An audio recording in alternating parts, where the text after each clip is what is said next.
जिसके वजह से आंखों से खून निकल गया। मैंने अपने पूरे कैरियर में इतना गंदा इंसान कभी नहीं देखा। लेकिन दोस्तों, इसका माताजी जो है वो भी बहुत खतरनाक है। अभी अभी कोलकाता डॉक्टर केस को लेकर एक और नई बेहद ही चौंकाने वाली वीडियो सामने निकल कर आ रही है, जिसको देखने के बाद सीबीआई के होश उड़ गए। डॉक्टर बेटिया के रेप और मर्डर केस को लेकर एक ऐसे शख्स की पहचान की गई है जो कि टीएम से भी ताल्लुकात रखता है। सबसे हैरान वाली बात तो ये है कि ये दरिंदा संदीप घोष का बहुत करीब भी बताया जा रहा है। और ये दरिंदा इतना हैवान है कि आप इसको करतूत के बारे में जानेंगे या सुनेंगे तो आपकी रूह कांप जाएंगी। दोस्तों, सीबीआई संदीप घोष से जुड़े सारे तार को खंगालने में जुटी हुई है। उसके जो करीबी है, उसके जो साथी है, उन सबको सीबीआई एक एक करके कटघरे में खड़ा कर रही है। और सबसे हैरान करने वाली बात यह है कि संदीप घोष के जितने भी करीबी और उसके साथी है वो भी सारे दरिंदे हैं। यानी कि संदीप घोष दरिंदों का पूरा जाल बिछाया हुआ रखा था और इसमें इनोसेंट और मासूम डॉक्टर फंसकर बलि का बकरा बन गया।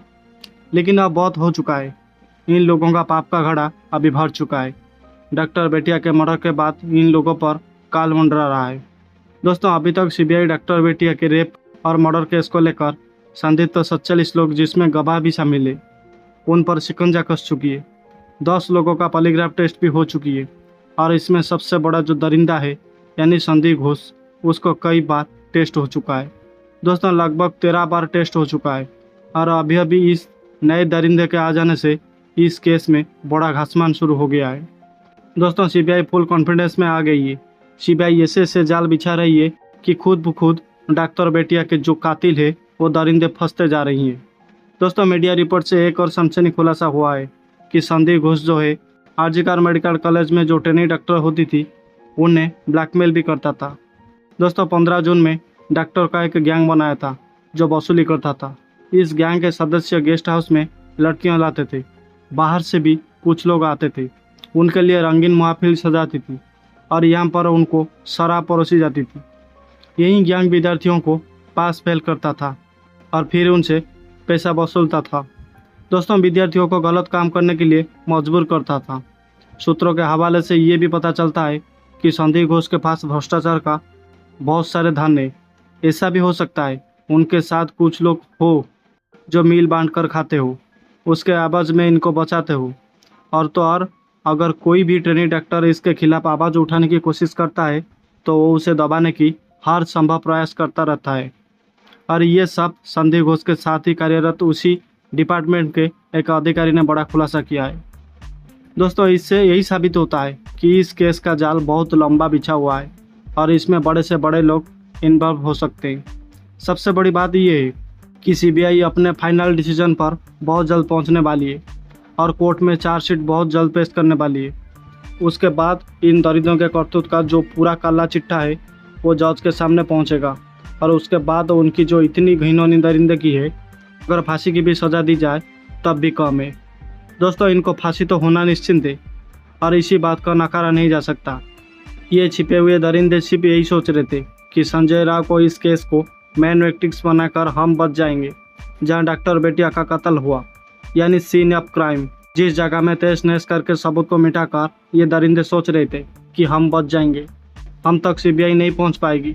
लेकिन दोस्तों, हुआ कुछ और देश की सबसे तेज करार क्राइम ब्रांच सीबीआई ने इनको धर दबोचा।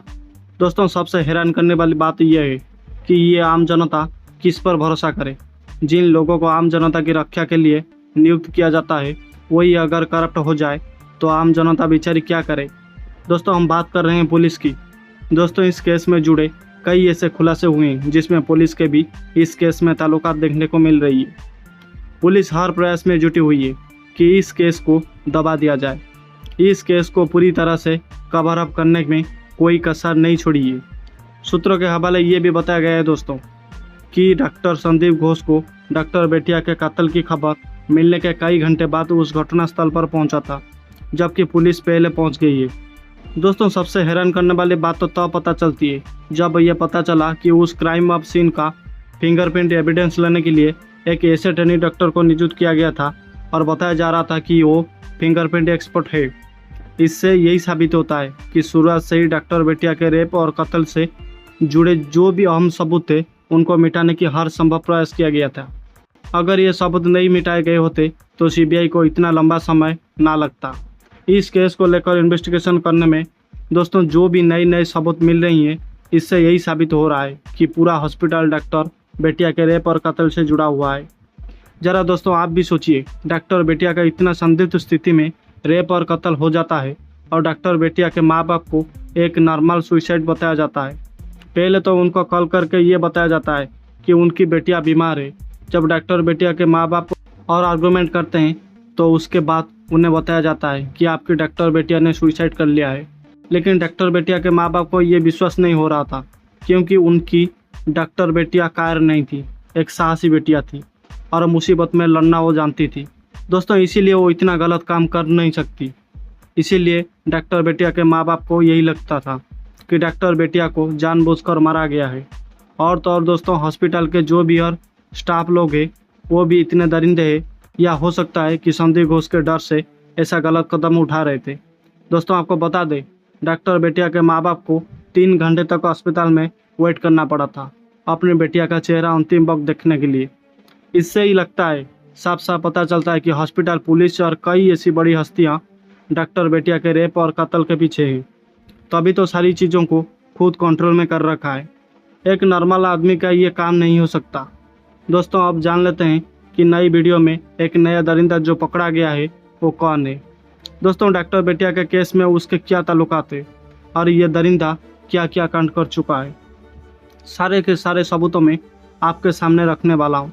लेकिन दोस्तों उससे पहले डॉक्टर बेटिया को इंसाफ मिले, उसके कातिल को जल्द से जल्द फांसी मिले, इसके लिए इस वीडियो को एक लाइक कर दीजिए।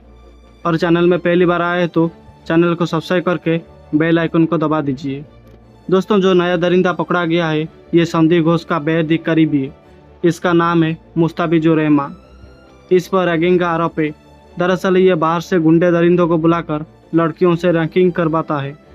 हद तो तब होगी जब ये पता चला कि ये दरिंदा यानी कि मुस्ताफिजुर रहमान हॉस्पिटल में जो सुंदर महिला डॉक्टर होती थी उन्हें बुलाकर एकांत कमरे में गंदे गंदे आइटम सॉन्ग पर डांस करवाता था। धरना देने वाले मोहम्मद सीबी नामक जूनियर डॉक्टर ने बताया कि मुस्ताफिजुर ने करीब 9 साल पहले मोदिनपुर मेडिकल कॉलेज से डिग्री ली थी। पढ़ाई पूरी होने के बाद भी वो यहीं जमा हुआ है और हॉस्टल में रहता है। वो हमें परेशान करता है और जूनियर डॉक्टर को हॉस्टल से बाहर निकालने की धमकी देता है। दोस्तों जब हम उसके खिलाफ शिकायत दर्ज कराने की बात करते हैं या कहते हैं तो वो बोलता है कि इससे कुछ नहीं होगा, भले ही शिकायत हेल्थ डिपार्टमेंट से क्यों ना हो। मुस्ताफिजुर ने जूनियर डॉक्टर को उनके रजिस्ट्रेशन सर्टिफिकेट नहीं मिलने की भी धमकी दी है। वो हर चीज़ को कंट्रोल करता है। दोस्तों इसके अलावा संदिग्ध घोष का एक और करीबी सीबीआई जो रडार में है, जो खुद फॉरेंसिक मेडिसिन का डॉक्टर है, यानी कि डॉक्टर देवाशीष सोम, जिनका आरजीकर के साथ कोई लेना देना नहीं है। वो उस दिन क्राइम सीन पर मौजूद थे जब बच्ची का पोस्टमार्टम हो रहा था, तब भी वहाँ पर मौजूद थे। उनकी तो आरजीकर मेडिकल में पोस्टिंग ही नहीं है, तो वो वहाँ पर क्या कर रहे थे? बहुत सारे सवाल खड़ा होता है दोस्तों। क्या सबूत मिटाने आए हुए थे? क्या ये भी डॉक्टर बेटिया के रेप और मर्डर में शामिल था? दोस्तों बताया जा रहा है कि सीबीआई के हाथ सारे सबूत लग चुके हैं और सीबीआई फाइनल अपने डिसीजन पर पहुंचने वाली है। 1-2 दिन में सीबीआई अपने सारी रिपोर्ट को अदालत में पेश करेगी और उसके बाद डॉक्टर बेटिया के जो भी हत्यारा है उन्हें फांसी की सज़ा दी जाएगी। तो दोस्तों डॉक्टर बेटिया के हत्यारे को कौन सी सज़ा होनी चाहिए, उसके लिए कमेंट बॉक्स में अपने विचार ज़रूर दीजिएगा। और चैनल को पहली बार आए तो सब्सक्राइब करके बेल आइकन को दबा दीजिएगा और वीडियो को ज़्यादा से ज़्यादा शेयर कीजिएगा। जय हिंद दोस्तों।